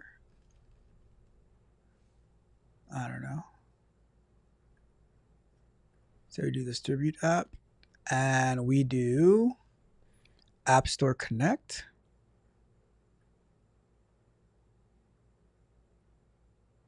So now it's uploading the app to, I don't have a, I don't have an iPhone on me to be able to check it, but it should take it there though. Because then once we upload it here, then it should be ready in test flight. And then once we try it out in test flight on the actual device, then we should be able to finalize the deployment to to the Apple App Store.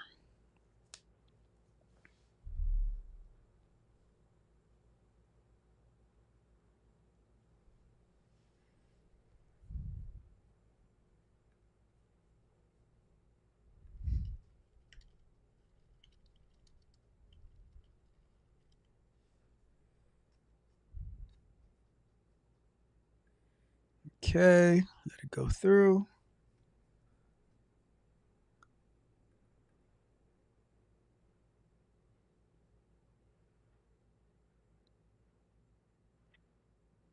So while it's doing that, if we look over here, we will see our current 2.0.1. Ooh, that's a pity. Look at that. We got SDK version issues. This app was built for the iOS 17.5 SDK. All iOS and iPad OS must be built with the iOS 18 SDK included in Xcode 16 or later in order to be uploaded to. Oh, look at that. We learn something new every day. So, all right. Shoot, I need that error message.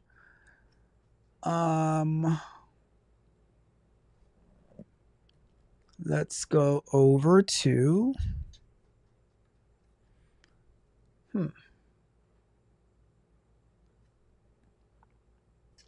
So I'm going to say I got an error when uploading to App Connect.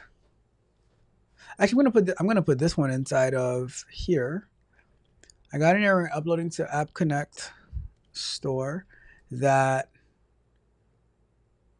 this needs to use the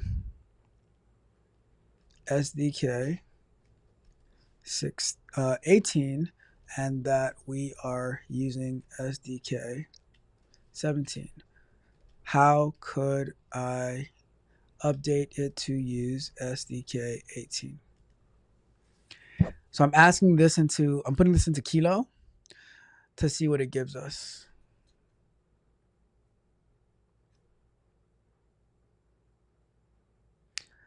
Identified that iOS deployment target is set to 12 in this file. The iOS does not explicitly set the platform version.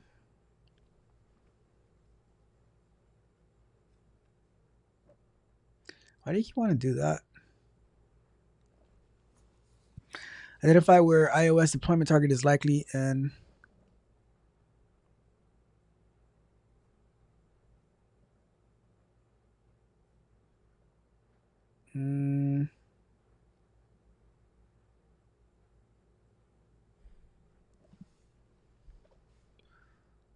So it doesn't necessarily tell me where.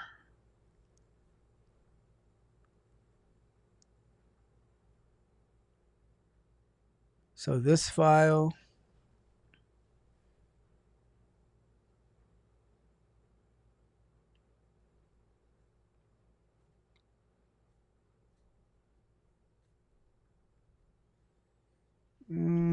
So I'm going to go back to Gemini. It says that we should be using SDK 18, but that we're using SDK 17. Where can I update the SDK version?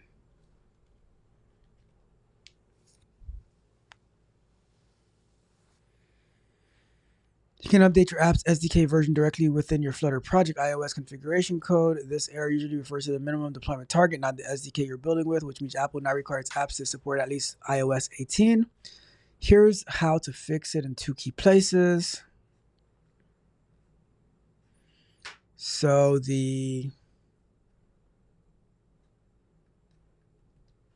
XC workspace is one of them.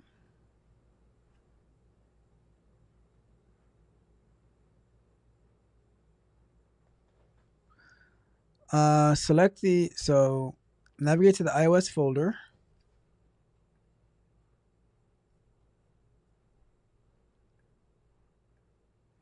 iOS folder, then we want to go to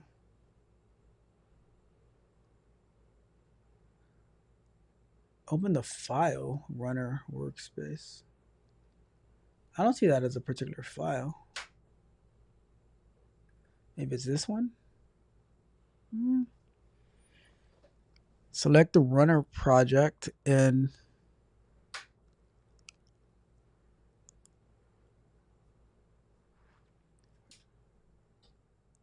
an Xcode. All right, no wonder. So it's an Xcode. We got to do that. So Xcode. Then we go to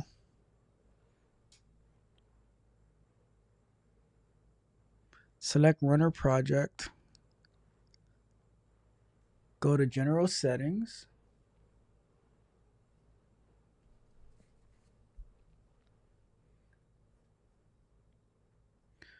And then I don't think it's this one. Let's go to build settings maybe.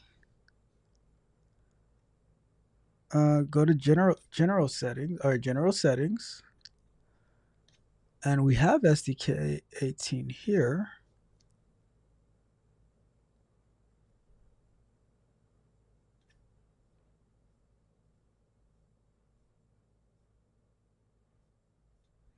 Go to general settings in the main window, select runner target from the targets list. Runner target, okay, from the targets list.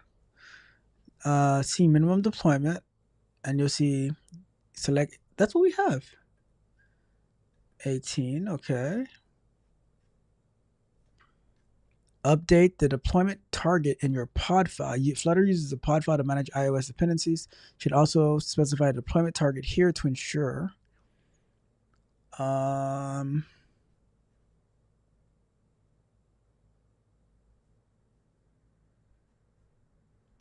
Okay. So this should be pod file. And we would want to have platform 18 somewhere in here. Okay. So uncomment this.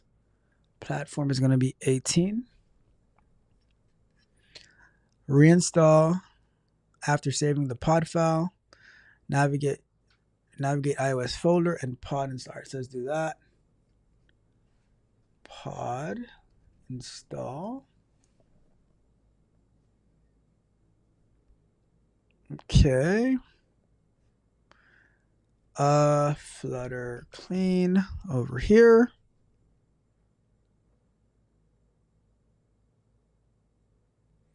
And then Flutter build IPA.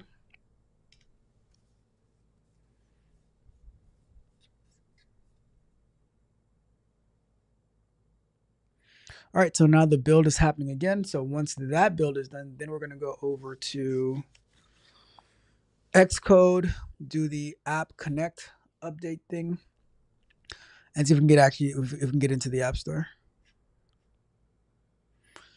Really close, really close. Would be nice to get this between sometime this week and next week to get into the App Store so that we can have our app up to date in both Apple and inside of Google Play. Then we can start focusing on the next feature that we're going to add in the next few weeks to few months. Building App Store IPA, there we go.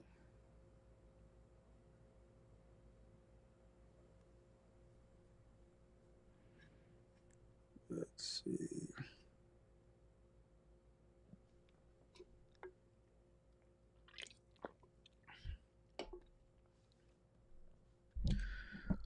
Let's see here. All right, so that's done. It says to upload the apps to the App Store, drag and drop into the app. Is it transporter? Transporter. Do it with this. Let me try to do it the Xcode route. Let's go to let me close this down. Let's close this down, and I want to open recent workspace, and I want to do product archive.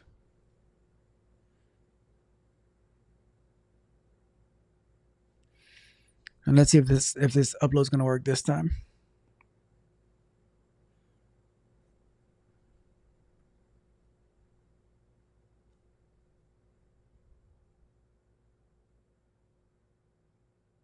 But the range of supported deployment targets is, what does that mean? The range of supported, where is that? So iOS.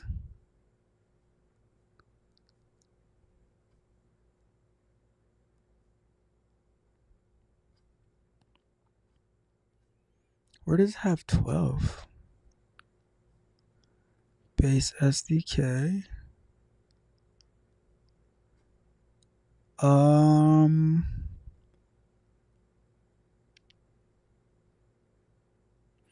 Target.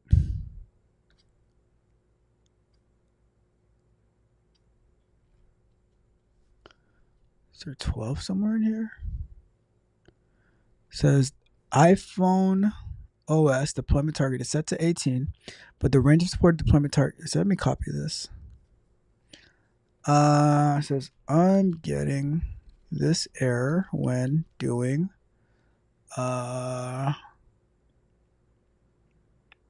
archive project.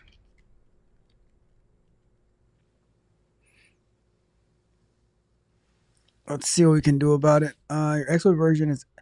Your Xcode version is outdated and doesn't support building for iOS. You've set your apps window deployment to 18, but your Xcode only supports up to 17.5. Is to either update your Xcode to the latest version or lower your app's target, but we can't do that because it won't allow it to go. So we have to go to the App Store, go to Update tab. If new version of Xcode is available, then update. All right, so I'm gonna have to, I won't be able to do this tonight then. Well, I won't be able to do this on stream because Xcode is gonna be a really large download. So what I'm gonna do, we're gonna end it. I'm gonna update Xcode, then I'm gonna push it to the App Store and see if it's able to go through. And if so, then we'll have the app available on iOS within the next week. All right, but that is it for tonight. Very close, very close.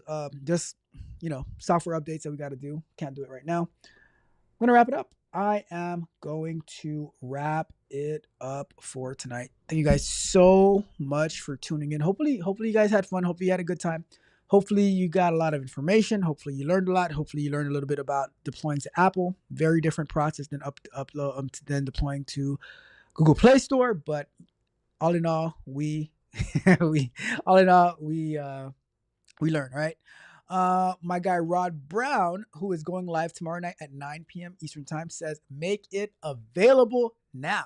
I'm gonna get it available for you tonight. All right, I'm gonna do my best to get it available for you tonight. But yeah, you guys definitely tune into Rod Brown's channel tomorrow. Go follow him, subscribe to his channel. Really good content creator. I'm sure we're gonna have a lot of fun tomorrow night. Especially Rod Brown. Question for you, Rod Brown. Are you gonna talk about Ray Rice and Shannon Sharp tomorrow? I want to know. I am putting in a topic of discussion. Shannon Sharp and Ray Lewis. Shannon Sharp and Ray Lewis. Are you going to talk about them tomorrow night? The people want to know. Anyhow, thank you guys so much for tuning in. Truly appreciate you all. Do me a favor, if you haven't done so already, like the video, share the video, subscribe to the channel, hit the notification bell so you know every time we go live and drop new content. Remember, tomorrow at noon, going to be premiering how this prompting strategy saved me thousands of dollars and many, many hours. We're going to be premiering it. I will be in the chat with you for the software explorations. Curious to know your thoughts. Curious to see how you prompt, and then we can go to from there. We can work together. Thursday night, we're going to be going live with our cybersecurity stuff. So come and join us and have fun with us, and tune into Rod Brown tomorrow night as well. Magnetar says, with the head explosion. And Rod Brown says, I will take that topic into consider. Rod Brown, why do you never actually just tell me yes? Why is it always, I got to think about it. I've taken into consideration. We'll see. It depends on how the Lord leads me. It depends on if this one camel walks under this tree and then goes around the tree and doesn't hurt its ankle. Then it might be a possibility. Why can't you just say yes? Why can't you just say yes? Bruh. Anyways, thank you resumeflow.app for sponsoring the show. Go and upload your resume at ResumeFlow. Get some insight on your resume. See what it needs to be great. Make your resume great. Again, upload your resume, get some feedback, and see how you match up to the jobs that you're interested in, and we can go from there. ResumeFlow.app, go check it out. Vibe Code and Chill session this coming Saturday inside of the Tech Coach Off Patreon at techcoachoff.dev. Go over there, sign up, and let's meet, let's collaborate, and my guy Magnetar is going to be showing off Math GPT. You know what? I almost forgot. Shout out to my guy Magnetar for passing his statistics course, his college level statistics course. I never took statistics. I don't like pi plot libs. So shout out to my guy Magnetar. Let's celebrate Magnetar real quick.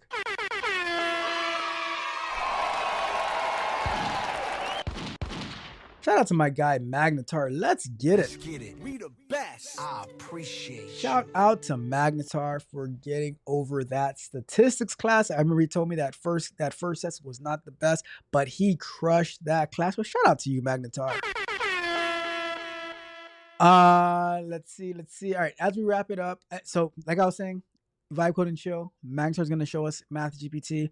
I'm going to be building a prototype for an assistant scrum master and all of that good stuff. We're going to have a great conversation. Rod Brown says, I mean, you're not wrong.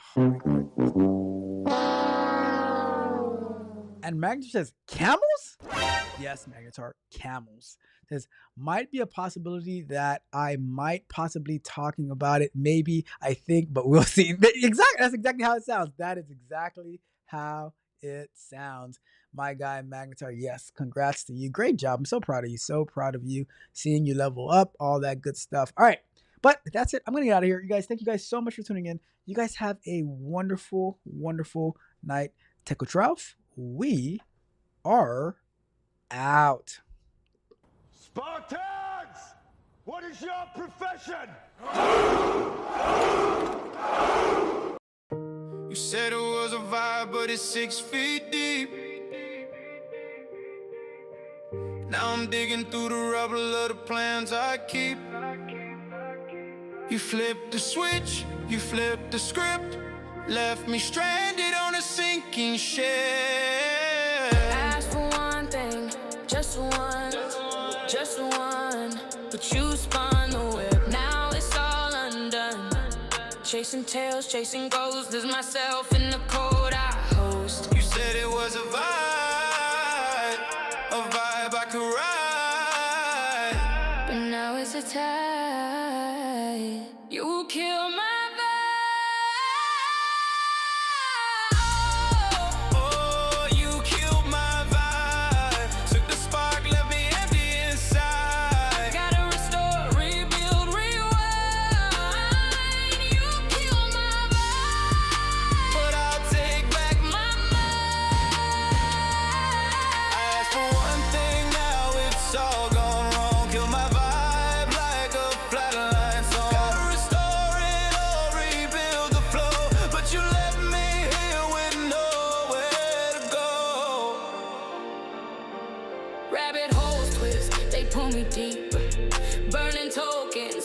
you won't keep.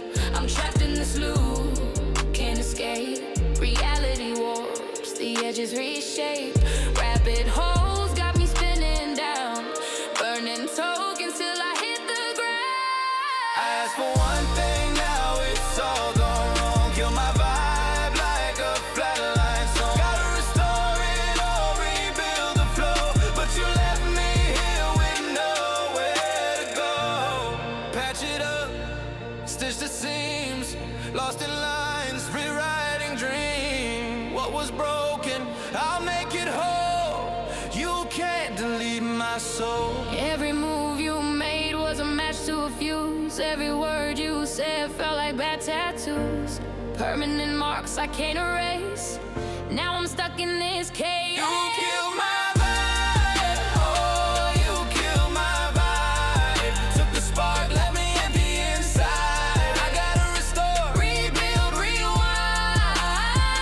You killed my vibe, but I'll take back my mind. I asked for one thing, now it's all gone wrong. Kill my vibe like a flatline song. Gotta restore it or rebuild the flow, but you left me here with nowhere to go. Lies don't lie, but you bent the truth. You broke the rhythm, now I've lost my groove. I'll patch it up, I'll make it new, but I won't trust that vibe from you.